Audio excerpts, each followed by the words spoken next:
Good morning, welcome to pave commerce classes. I am doctor Kannan और आज हम 12th class का chapter number 3 goodwill nature and valuation करेंगे।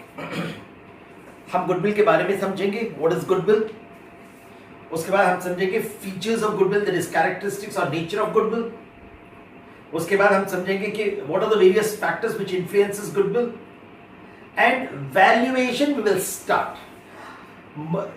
Mostly जो students valuation का journal entry करना शुरू कर देते हैं या practical start कर देते हैं, उसके पहले most important aspect है theory का।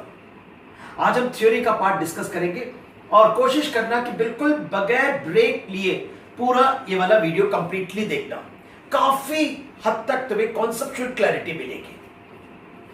हम एक देखेंगे कि गुडविल जनरली बुक में किस तरीके से नरेटेड है, किस तरीके से एक्सप्लेन्ड है और रियल लाइफ में गुडविल किस तरीके से होता है। सो रियल लाइफ का गुडविल ऑब्वियसली जब थोड़े हायर लेवल पे जाते हैं, प्रोफेशनल कोर्सेज करोगे, उस टाइम पर आपको एग्जैक्टली समझ में आएगा कि गुडविल एग्जैक्टली होती क्या है। उसे हम थोड़ा सा टच करेंगे कि एग्जैक्टली गुडविल मार्केट में किस तरीके से हम प्रूव करते हैं अदर पार्टी को कि ये हमारा गुडविल है। To begin with, what is the meaning of goodwill? Goodwill in the simplest term, name and fame of business. सबसे पहले क्या है name and fame of business।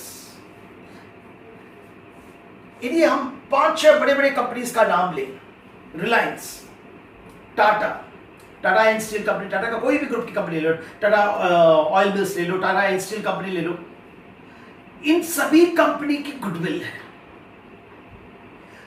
हमेशा ऑर्गेनाइजेशन की गुडविल होती है, ना कि इंडिविजुअल की।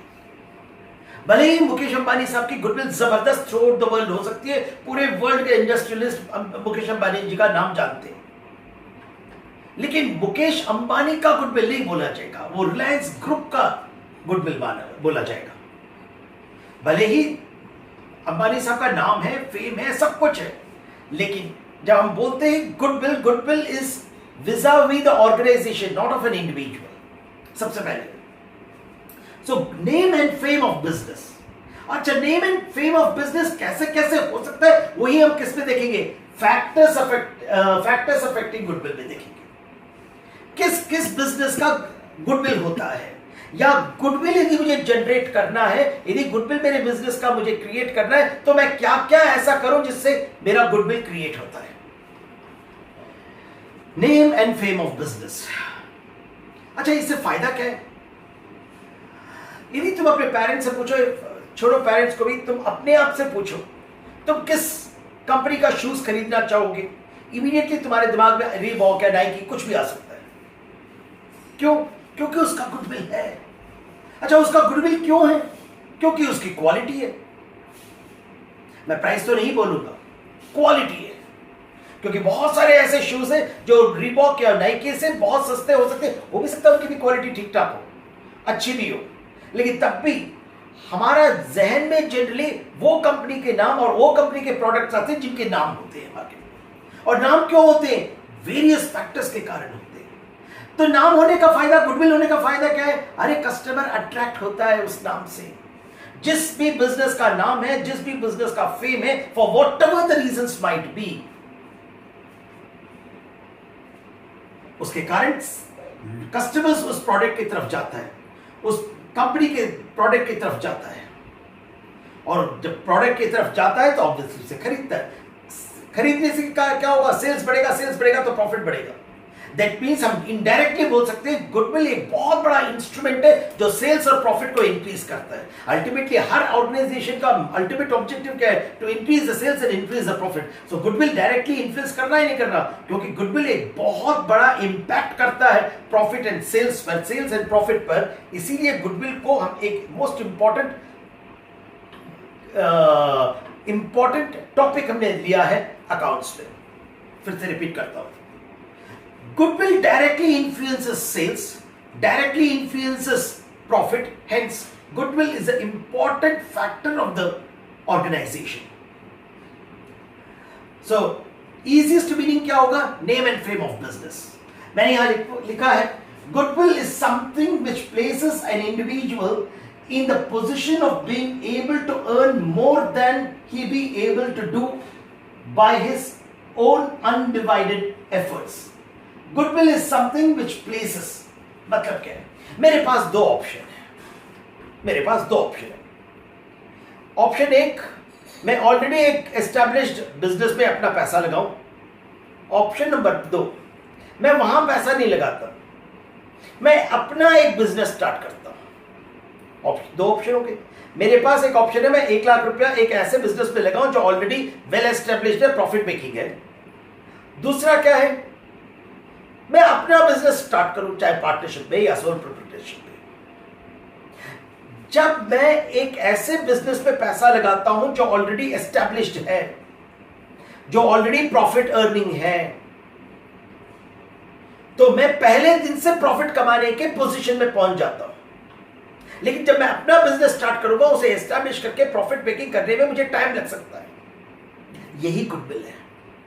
एक जहां मैं पैसा लगा रहा हूं, जहां पहले दिन से मैं प्रॉफिट अर्न कर सकता हूं, उसके लिए मुझे कुछ एक्स्ट्रा देना पड़ेगा उस बिजनेस को।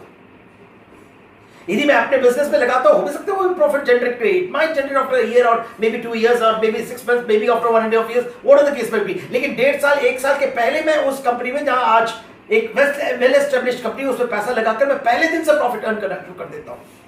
उसके लिए मुझे कैपिटल के अलावा कुछ देना पड़ता है। That's called goodwill. तुम ये बोल सकते हो, यदि मैं ऑलरेडी एक वेल एस्टैब्लिश्ड बिजनेस में पैसा लगा रहा हूं, तो उनके पिछले कई सालों के मेहनत का कॉम्पनसेशन दे रहा हूं। तो हम गुडविल को एक अलग तरीके से कैसे डिफाइन कर सकते हैं? It's a compensation paid to the existing owners of the business for their hard work rendered in the organisation. So goodwill का मीनिंग तो अपनी तरह से कैसे भी क्रिएट कर सकते हो। मैंने कहा कि हम एक तो मीनिंग देखेंगे। अभी तक जो भी हमने मीनिंग देखा वो बुकिश मीनिंग है, लेकिन ये तुम लिखोगे, इनमें से जो 3-4 मैंने मीनिंग दिया उनमें से कुछ भी लिखोगे, obviously will get marks. But अब बेसिकली गुडविल एग्जैक्टली मार्केट में क्या होती है उसे हम समझते हैं। ऑब्वियसली ये जो समझाने की कोशिश कर रहा हूं, ये रियल में गुडविल का मीनिंग होगा, लेकिन ये 12th क्लास के लेवल से थोड़ा सा हायर लेवल है। But try to understand the meaning of goodwill so that you will be clear with why we actually value goodwill in various cases. फर्ज करो 2015 में ए और बी ने बिजनेस स्टार्ट किया, 2015 में ए और बी ने बिजनेस स्टार्ट किया, 3 साल चलता है, 15 पूरा, 16 पूरा, 17 पूरा। अप्रोक्सीमेटली मई जून 2016 में 15 पूरा, 16 पूरा, 17 पूरा, मई जून 2018 में 3-3.5 साल के बाद उस बिजनेस को, ए और बी के पार्टनरशिप फिल्म को 10 लाख यूनिट सप्लाई करने का एक ऑर्डर मिलता है। फर्ज करते हैं ए और बी ने बिजनेस स्टार्ट किया 2015 में, 3-3.5 साल के बाद 2018 में अप्रोक्सीमेटली मई जून 2018 में उन्हें 10 लाख यूनिट सप्लाई करने का ऑर्डर मिला और एक यूनिट में उन्हें 1 लाख रुपए का प्रॉफिट आता है। तो 10 लाख यूनिट में उन्हें 10 लाख रुपए का प्रॉफिट आता है। अच्छा, जो ऑर्डर जिस कंपनी ने दिया ए और बी को, वो क्या बोलता है मालूम है? आने वाले 4 साल तक तुम सप्लाई करोगे, हर साल 10 लाख यूनिट हर साल तुम सप्लाई करोगे। 1 साल नहीं, 4 साल के कॉन्ट्रैक्ट 4 साल का मिल गया। मैंने 2018 से 2018 पूरा, 2019 पूरा, 2020 पूरा, 2021 पूरा, 4 साल के लिए तुम्हें ऑर्डर मिलता है। मिला ऑर्डर 2018 में कितने का? 10 लाख यूनिट का, हर यूनिट में 1 रुपए का प्रॉफिट। ऑर्डर एक बार का नहीं, उसने कहा कि 4 साल तक हर साल तुम 10-10 लाख यूनिट सप्लाई करोगे। 1 जनवरी 2020 में ए और बी को एक पार्टनर की जरूरत पड़ती है। ए और बी को एक पार्टनर की जरूरत पड़ती है। वो सी के पास जाते हैं, सी कहता है ठीक है, मैं पार्टनर बनने के लिए तैयार हूं। अब सी से क्या बोलते हैं ए और बी? वो कहते हैं देख भाई, ए और बी क्या बोलते हैं सी से? देख भाई, हमें एक ऑर्डर 2018 का मिला हुआ है, 2018 में हमें ऑर्डर मिला है। वो दिखाते हैं लेटर को, देखो 2018 में हमें ऑर्डर मिला है और हर साल हम कितना यूनिट सप्लाई कर रहे हैं? 10 लाख यूनिट सप्लाई कर रहे हैं और हर यूनिट में हमें 1 रुपए का प्रॉफिट है। देखो पिछले 3 साल में हुआ है, आने वाले 2 साल में भी, 1.5 साल में भी होगा। तो ये जो प्रॉफिट आने वाले 1-1.5-2 साल में मिलने वाला है, जिसका प्रॉफिट तू भी शेयर करेगा, 1 रुपए का प्रॉफिट है तो 10 लाख रुपए का प्रॉफिट होगा, तो 10 लाख, क्योंकि वो सी पार्टनर बन जाता है, उसे भी उस प्रॉफिट का शेयर मिलेगा। मना तो नहीं किया जा सकता ना। तो सी से ये भी क्या बोलेंगे, देख सी, ये जो ऑर्डर मिला है हमें 2018 में, जिसका हमें फायदा 2021 तक मिलने वाला है, और 2020 और 2021 में आने वाले 2 साल में तू भी प्रॉफिट शेयर करेगा इसका। ये अभी इसी से बोलते, इस पे तेरा कंट्रीब्यूशन क्या है, हम तुझे इसका प्रॉफिट क्यों दें। लॉजिकली लगेगा तुम्हें, लॉजिकली क्या लगता है, अरे उस टाइम का प्रॉफिट मिल रहा है जब सी पार्टनर नहीं था। ए और बी कहेंगे नहीं, हम तुझे नहीं देंगे प्रॉफिट, इस प्रॉफिट का शेयर हम तुझे नहीं देंगे। और उनका यदि तुम देखो इस सेंटेंस को, ए और बी बिल्कुल सही बोल रहे हैं, लेकिन प्रॉब्लम क्या है मालूम है, ए और बी को उस टोटल जब प्रॉफिट होगा, उसका जब डिस्ट्रीब्यूशन होगा, जब प्रॉफिट शेयरिंग रेशियो में बटेगा, वो 10 लाख रुपए भी प्रॉफिट पे जुड़कर ही बटेगा। सी को वो ये नहीं बोल सकते हम तुझे 10 लाख का प्रॉफिट शेयर नहीं करेंगे। तो क्या किया जाता है, 10 लाख और 10 लाख, आने वाले 2 साल 20 लाख रुपए का प्रॉफिट होने वाला है। किसको, बिजनेस को। 2020 में, 2021 में फर्स्ट करो 20 लाख रुपए का उस कॉन्ट्रैक्ट से मिलने वाला है जो 2018 में मिला। 20 लाख में मान लो सी का शेयर 1/4 है, न्यू पार्टनर जो आ रहा है उसका शेयर 1/4 है, 2:1:1, 1/4 है। तो इस 20 लाख का 1/4 उसे कितना मिलने वाला है आने वाले 2 साल में, 5 लाख। हाँ या ना, बिल्कुल। 20 लाख का 1/4 कितना हो गया, 5 लाख। अच्छा, ए और बी क्या बोलते मालूम है सी को, देख भाई तुझे दे देंगे हम तुझे 5 लाख, लेकिन इस पे क्योंकि तेरा कोई राइट नहीं है, पहले 5 लाख तो हमें दे दे। उस 5 लाख को ले लिया जाता है। समझ में आ रहा है, ये है रियल में मीनिंग ऑफ गुडविल। क्योंकि वो पैसा ले लेते हैं ऑलरेडी, और उसको पैसा वापस भी चला जाता है। ऐसा नहीं कि प्रीमियम इनके जेब में चला जाता है। हाँ, 12th क्लास की बुक में लिखा है premium is amount which is being distributed by old partners in the old profit sharing ratio. होगा, बिल्कुल सही बात है। क्यों, ये पैसा आज ले रहे हैं और फ्यूचर में इसको वापस भी मिल जाता है। तो प्री गुडविल का एक्चुअल में मीनिंग क्या होगा मालूम है, profit to be generated by organisation in future for the hard work done in the past. जिसको लिखना है वो प्लीज लिख लेना, बड़ा अच्छा मीनिंग है, और यही एक्चुअल मीनिंग ऑफ गुडविल है। Profit to be generated in future for which hard work is done in the past. 2018 में हार्ड वर्क किया, ऑर्डर लिया, लेकिन उसका बेनिफिट हमें फ्यूचर में भी मिलने वाला है। That's exactly is the meaning of goodwill, जो हम नए पार्टनर से लेते हैं। यदि तुम में से किसी ने एडमिशन किया है तो हम लेते भी इसलिए क्योंकि उसे फ्यूचर में मिलने वाला है। तो और हम एग्जामिनेशन के लिए क्या लिखेंगे, नेम एंड फेम और वो सब जो मैंने बोर्ड पे लिखा है। लेकिन रियल में तुम्हारे दिमाग में क्या होना चाहिए, जब हम गुडविल बोलते हैं, गुडविल का मीनिंग ये है। अब आते हैं second part of today's lecture, feature, intangible. Goodwill is intangible. What is intangible? Which can't be touched. तुम छू नहीं सकते। So हमने 11th में भी पढ़ा है, intangible asset means an asset which can't be seen. उससे फायदा होता है। हवा है, हवा को हम देख नहीं सकते, लेकिन उससे हमें बहुत फायदा है। वैसे ही गुडविल भी हम देख नहीं सकते, लेकिन उसका फायदा हमें बहुत कुछ मिलेगा। Intangible asset है। Point number 2, not separate from that of organization. मैंने ऑलरेडी तुम्हें बोला क्या, गुडविल किसका होता है, ऑर्गेनाइजेशन का होता है। मेरे बिजनेस की गुडविल 1 करोड़ रुपया है, अच्छी बात है। वो 1 करोड़ रुपया मुझे मिलेगा कब मालूम है, जब भी मैं ऑर्गेनाइजेशन को बेचता हूं तभी मिलेगा। क्यों, मैं अकेले गुडविल को बेच नहीं सकता। मेरा जब ऑर्गेनाइजेशन बिकेगा तभी गुडविल मेरे पास आएगा, गुडविल का पैसा मुझे मिलेगा, फायदा मुझे मिलेगा। आने वाले टॉपिक, आज ही के दिन तुम्हें पता लगेगा कि गुडविल को हम एनकैश कैसे करते हैं, हमें गुडविल का पैसा मिलता कैसे, मिलेगा कैसे मिलता वो भी हम देखेंगे। लेकिन फॉर द टाइम बिंग ये देखते हैं वो क्या है, not separate from that of organisation. Organisation से जुड़ा होता है गुडविल। एग्जाम्पल समझ लेते, तुम्हें आराम से समझ में आ जाएगा। तुम्हारे फादर ने एक छोटी सा प्लॉट खरीदा, एक फ्लैट खरीदा, एक प्रॉपर्टी खरीदी 5 लाख रुपए की। 15 साल में उस 5 लाख रुपए की कीमत कितनी हो गई मालूम है? 60 लाख रुपए हो गई। क्योंकि पहले मेट्रो नहीं था, मेट्रो आ गया। पहले मार्केट नहीं थी, मार्केट आ गई। पहले स्कूल नहीं था, स्कूल आ गया। पहले सड़क नहीं थी, सड़क आ गई। इन सबों के कारण उस प्लॉट की कीमत, उस फ्लैट की कीमत बढ़ गई और बढ़ती भी ऐसी।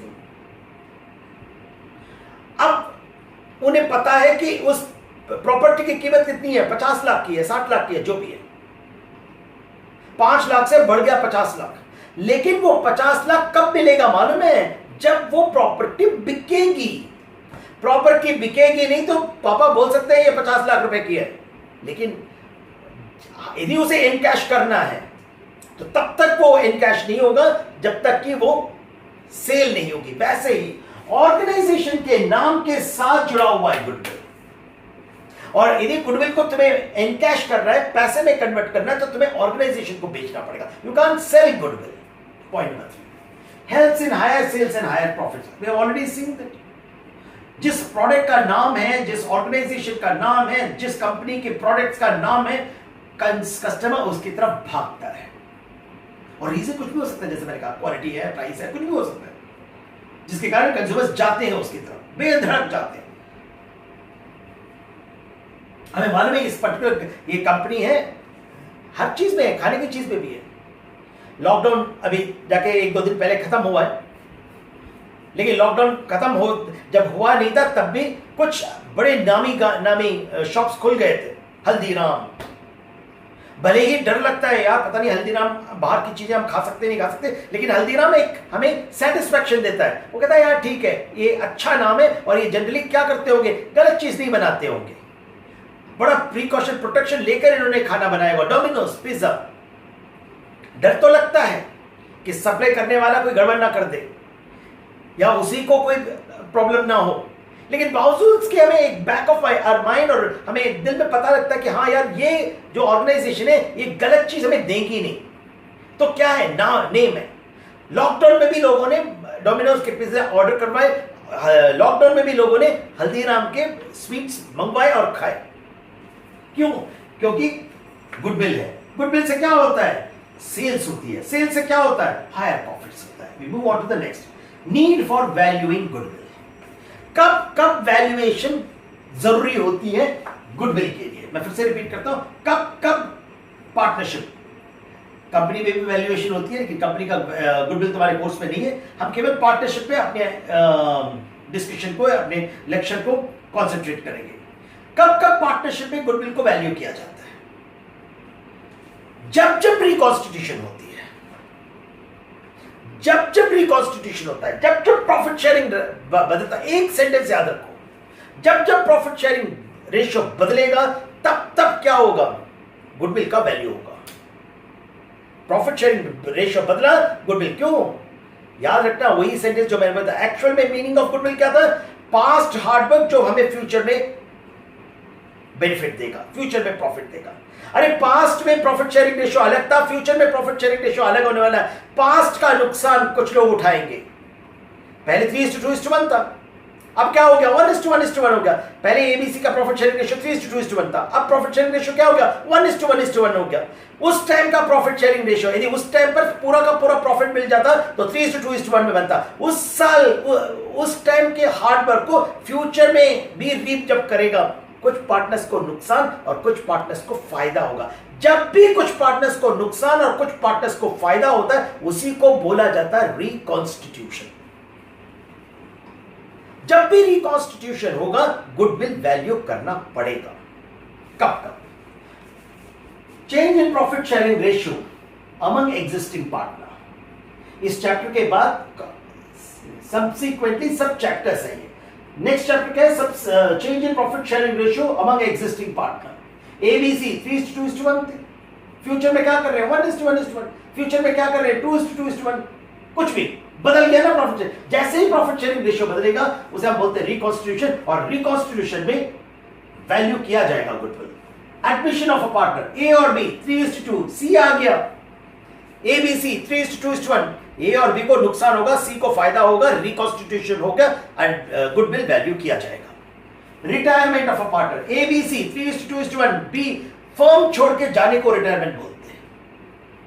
बी फर्म छोड़ के जा रहा है, अब न्यू पार्टनर कंटिन्यूइंग पार्टनर क्या होगा, ए और सी 3:1 नया रेशियो। अच्छा, जो जा रहा है उसको नुकसान होगा, ऑब्वियसली प्रॉफिट अब शेयर नहीं करेगा, उसका प्रॉफिट ए और सी को मिल गया, कुछ पार्टनर्स को फायदा, कुछ पार्टनर को नुकसान, रिकॉन्स्टिट्यूशन। कब वैल्यू गुडविल होता है, reconstitution. Death of a partner, बिल्कुल रिटायरमेंट की तरह, ए बी सी, बी की डेथ हो जाती है, ए और सी बच जाते हैं, बी को नुकसान, ए और सी को फायदा, रिकॉन्स्टिट्यूशन, गुडविल वैल्यू किया जाएगा।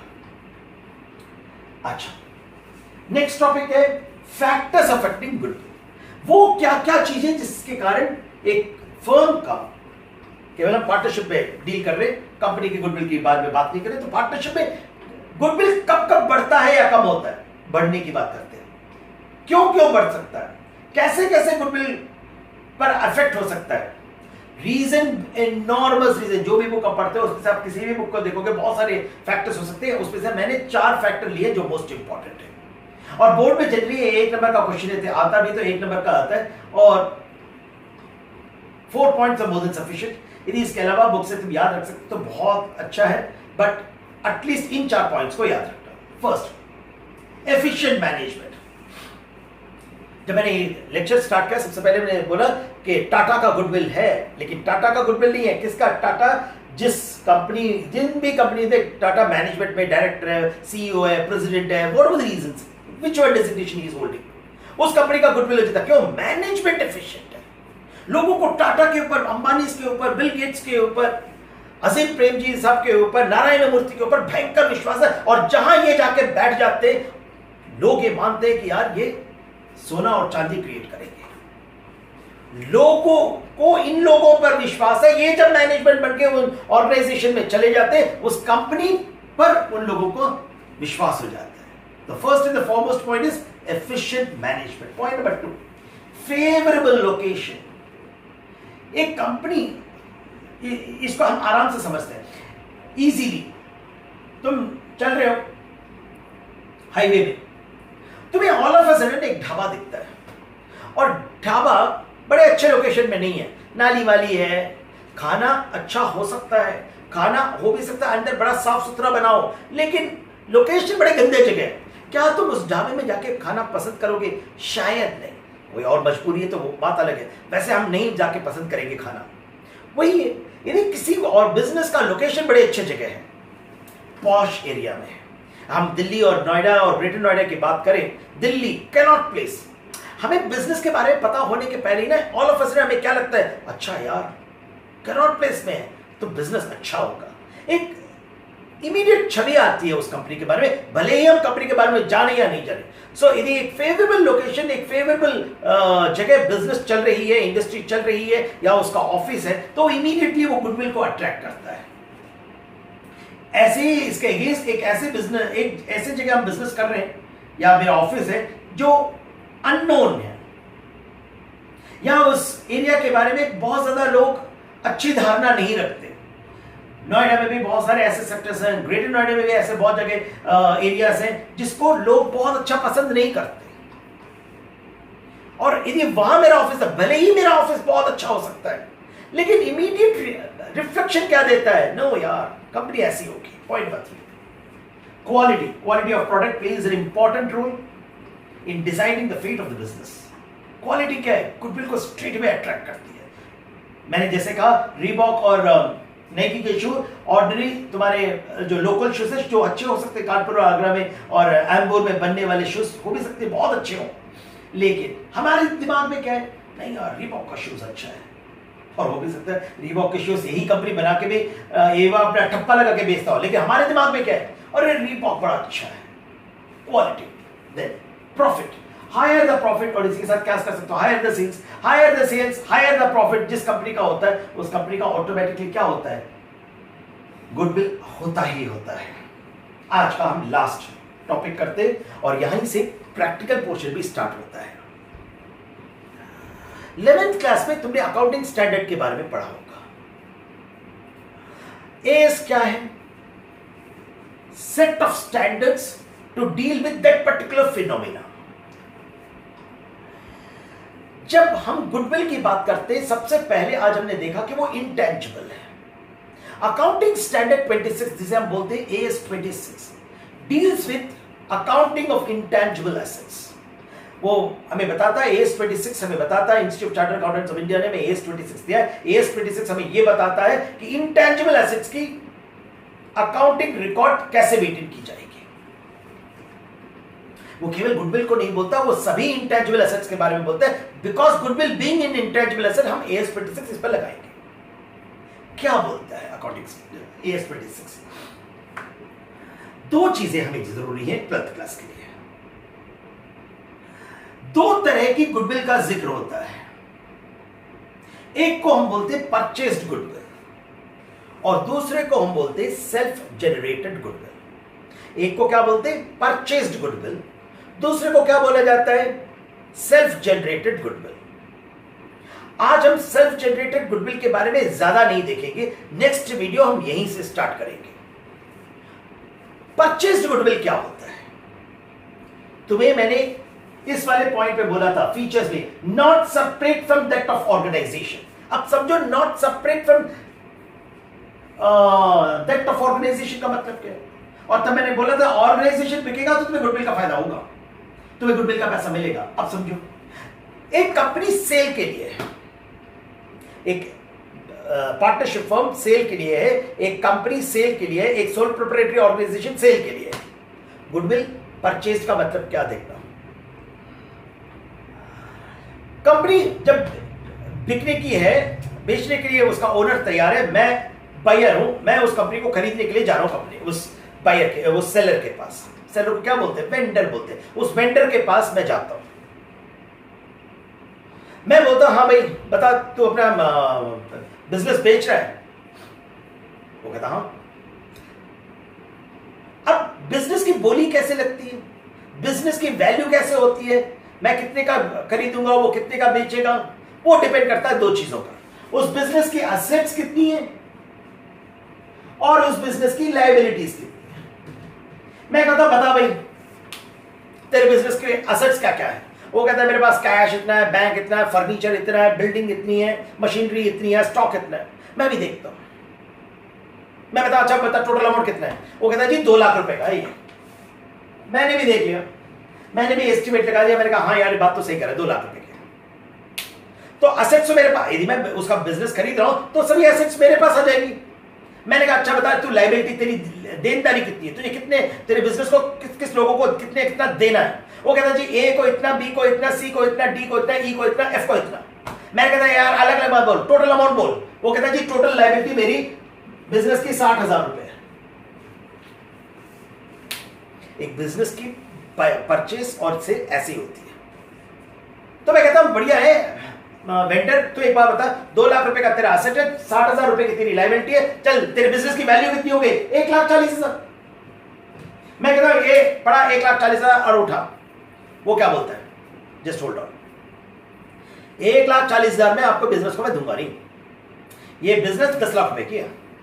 मैं कहता असेट्स 2 लाख रुपए का, लायबिलिटी 60,000 रुपए की, 1,40,000 की चीज तू दे रहा है और 10 लाख रुपए मांग रहा है. वो क्या मतलब होता है? लेना है तो ले, वरना अपने घर जा. 1,60,000 रुपए की चीज को 10 लाख रुपए में बोल रहा है. न वो पागल है न मैं पागल हूं. वो भी बिजनेसमैन है, मैं भी बिजनेसमैन हूं. अब मेरे पास ऑप्शन है, मैं खरीदूं या नहीं खरीदूं.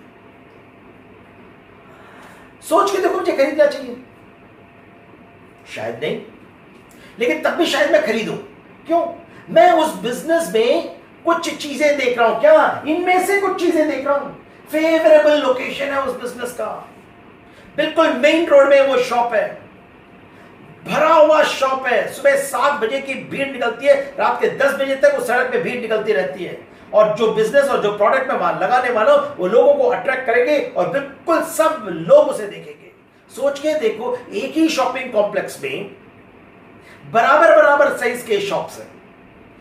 ग्राउंड फ्लोर के शॉप की कीमत कम होती है, सबसे ऊपर वाले फ्लोर की शॉप की कीमत, ग्राउंड फ्लोर की शॉप की कीमत महंगी होती है और ऊपर वाले फ्लोर शॉप्स की कीमत सस्ती होती है. क्यों? Favourable location. गुडविल का पैसा ले रहा है वो नीचे वाला। और यहां क्या है, वो कहता है 10 लाख रुपया। मैं कहता हूं क्यों 10 लाख रुपया? वो बता रुक जा गिराता हूं, देख सबसे पहले सड़क के बिल्कुल बीचों बीच है, जो आएगा तेरी सड़क तेरे शॉप को क्रॉस करके ही जाएगा। मैं कहता हूं हाँ बात तो सही है। वो बताए इसके लिए ले रहा हूं मैं। अब डिपेंड करता है मैं दूं या नहीं दूं। नहीं दूं तो अलग चीज है, मैं सोच लेता हूं हाँ यार इसका फायदा तो है, तो मैं 1,40,000 रुपए की चीज को कितने रुपए में खरीद रहा हूं? 10 लाख रुपए में खरीद रहा हूं। Difference is goodwill. 1,40,000 की चीज मैं ले रहा हूं और मैं उसे कितना रुपए दे रहा हूं? 10 लाख रुपए दे रहा हूं। इसको बोला जाता है परचेज्ड गुडविल। जब भी मैं किसी एसेट्स और लायबिलिटी के बीच के डिफरेंस से ज्यादा पे कर रहा हूं, याद रखना न केवल ये इस वाले चैप्टर में तो मैंने और सब्सिक्वेंट पार्टनरशिप में काम आएगा, ये चीज हमें कंपनी अकाउंट्स में भी काम आएगा। Assets minus liabilities. यदि जो मैं एसेट्स खरीद रहा हूं और लायबिलिटी की कीमत से बहुत ज्यादा, एसेट्स माइनस लायबिलिटी से बहुत ज्यादा मैं कीमत दे रहा हूं उस बिजनेस को खरीदने के लिए, जो भी डिफरेंस मैं दे रहा हूं दैट इज कॉल्ड गुडविल। उसे क्या बोला जाता है? Purchased goodwill. अकाउंटिंग स्टैंडर्ड 26 का मैंने जिक्र किया। और अकाउंटिंग स्टैंडर्ड 26 क्या बोलता है मालूम है? तुम अपने बुक्स ऑफ अकाउंट में परचेज्ड गुडविल को दिखा सकते हो।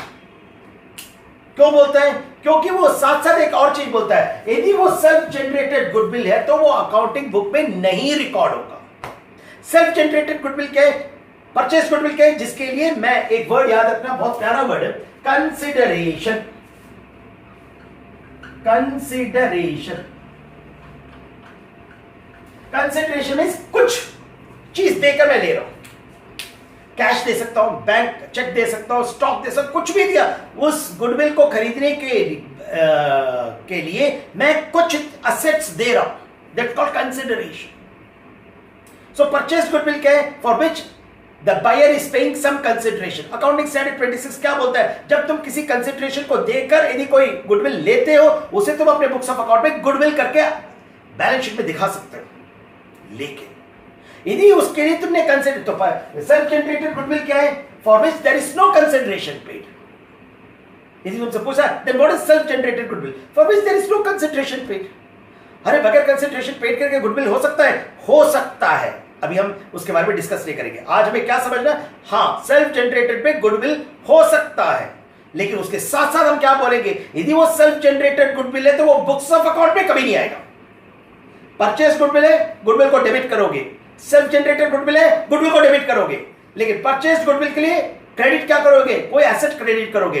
क्या वो बैलेंस शीट में दिखेगा? हाँ। सेल्फ जनरेटेड गुडविल, गुडविल को हमने डेबिट किया, लेकिन क्या वो बैलेंस शीट में दिखेगा? नहीं, हम खत्म भी करेंगे। तो सेल्फ जनरेटेड गुडविल को जैसे ही हमने गुडविल को डेबिट किया, सब्सिक्वेंटली गुडविल को हम क्रेडिट भी करेंगे। मतलब Accounting Standard 26 cannot appear in the books of accounts, whereas purchased goodwill as per Accounting Standard 26 can appear in the books of accounts. We'll continue exactly here in our next video.